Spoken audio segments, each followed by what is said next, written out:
There's one issue that's been confusing me recently.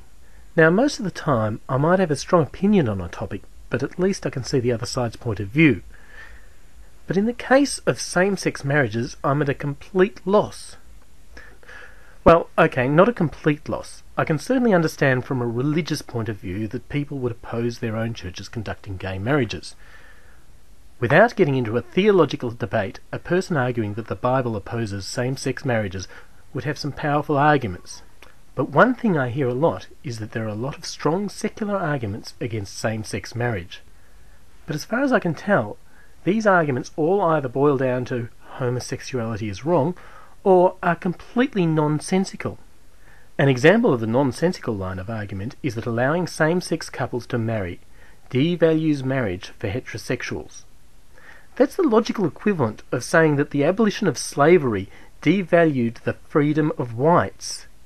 Expanding rights to more people does not devalue the status of those rights. For instance, the less people who are excluded from a democracy, the greater the status of that democracy.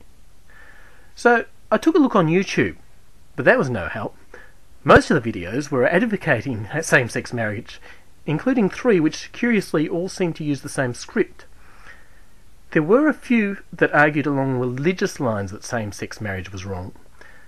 One of the few videos with somebody arguing from a secular point of view was an interview with Joe Sweeney by the Tucson Chronicle. Here is the reply. Again, I'm going to ask the same question I asked Mr. Chuni. Basically, a secular reason as to why 2 consenting adults with the same sexual orientation should not be married, or allowed to be married. Well, because it's addictive and it creates social chaos, social problems. Okay.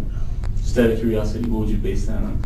Well, I would base it on the fact that people come together with their genital drives. They either bridle their genital drives, and that's what marriage contract is supposed to be about, or they just go around acting like they can go whoring down in Nogales or prostituting anywhere they want. They can do whatever they want with their bodies. They don't have any higher responsibility other than their own gratification.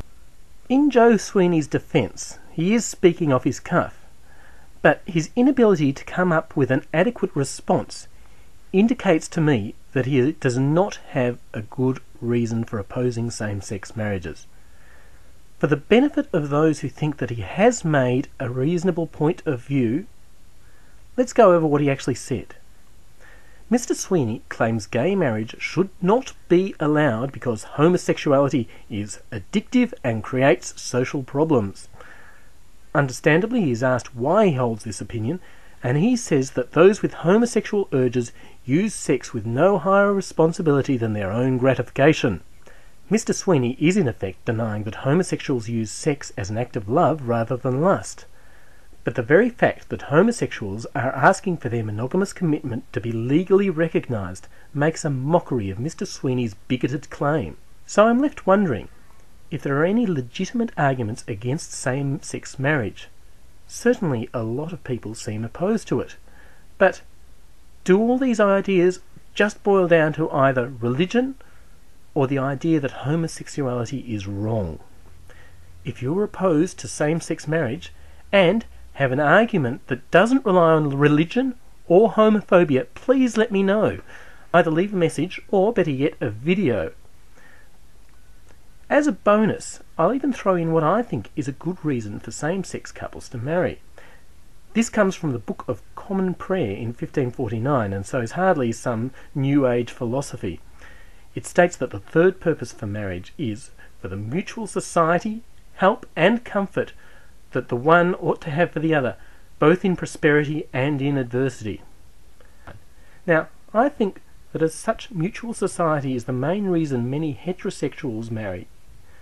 So too, it is the reason that homosexuals would want to marry, and that to deny their unions the same legal status is nothing less than an act of spite. Please let me know your thoughts.